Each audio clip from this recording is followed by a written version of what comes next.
Speaking of core, we know the Lonzo Ball appears as though he might be interested in working out with the 76ers. Boy, if they could get him there and get a healthy Ben Simmons, that could be interesting. But really the overreaction question, though, to you, Scott, is will Lonzo Ball fall out of the top two in the NBA draft? Man, in a way, I'm not wishing for anything. I think that would make the draft more enticing. From his father seemingly still getting everything he wants after putting his foot in his mouth so many times, and Lonzo has stayed pretty quiet and saying they're only going to work out for the Lakers. The Lakers sit there pretty at 2, and by most prospects and mocks, even if there wasn't drama with his father, their residents, and them being natives of the Los Angeles area, Chino Hills, and all of just the serendipity of him just becoming a Laker, right? If they passed on him, because if you remember, Magic was at that Kentucky UCLA game. You know, there were about 8 guys that are like, we may draft one of 8 guys that are in this game. And then the North Carolina game of who the winner would face. And De'Aaron Fox destroyed Lonzo Ball. And it'd just be interesting, like, if you took any stock of flying out there with you and your GM Magic, and you're a point guard, and you saw Fox outplay him, like, there still should be some likelihood through the tryouts of Ball and others that Lonzo might not be the second best player on their board, and therefore he gets to the 3rd pick. Then we start asking franchises, GMs in their war room that didn't anticipate it falling to them. Right. All right, is LeVar Ball an issue? Do we want to? How much is this a headache? Do we do enough background checks? The dude didn't even try out for us. Yeah. Why would we draft this guy? Yeah. And I wonder, like, why are the Sixers different? Is it because they're like the Lakers, where you know that Lonzo would be the centerpiece right away, and that there's low expectations, and they have a lot of upside because a lot of guys his age? Yeah. I don't know. You don't like.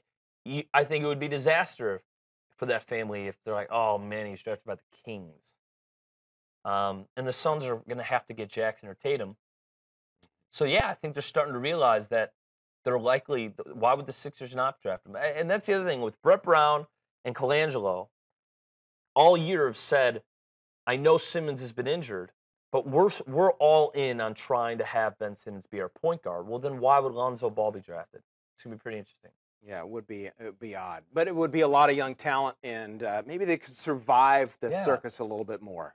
That's the new philosophy. It's not as opposed to these veterans who are established, set in their ways, kind of dig their heels in the way they approach the game, the way they want the outside influences to affect their locker room. Right. I think the one criticism of the Sixers has been that they haven't. They just give us one vet that can show us the way of how to travel, how to behave. Yeah. That's been a criticism, that they've had all youngsters. And that's why, like, they signed Elton Brand to, like, a half-year deal to just say, hey, this is where you go to dinner. This is how you stay away from temptation. Yeah. They didn't even have that. So, yeah, and they can get that in free agency. But I think the fact that you don't – if point guard isn't a need, but the best player available is a point guard, we're seeing teams now still get that point guard.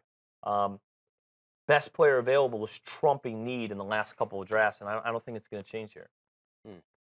Maybe LeVar can chaperone. Golly. Man, you think he's going to shut up? You think he's going to tone it back? Oh, no. There's no chance. Not. I'm interested to see how coaches and GMs kind of put the boundaries. Luke Walton was TMZ, tracked him down and said, is LeVar Ball threatening you? He said no.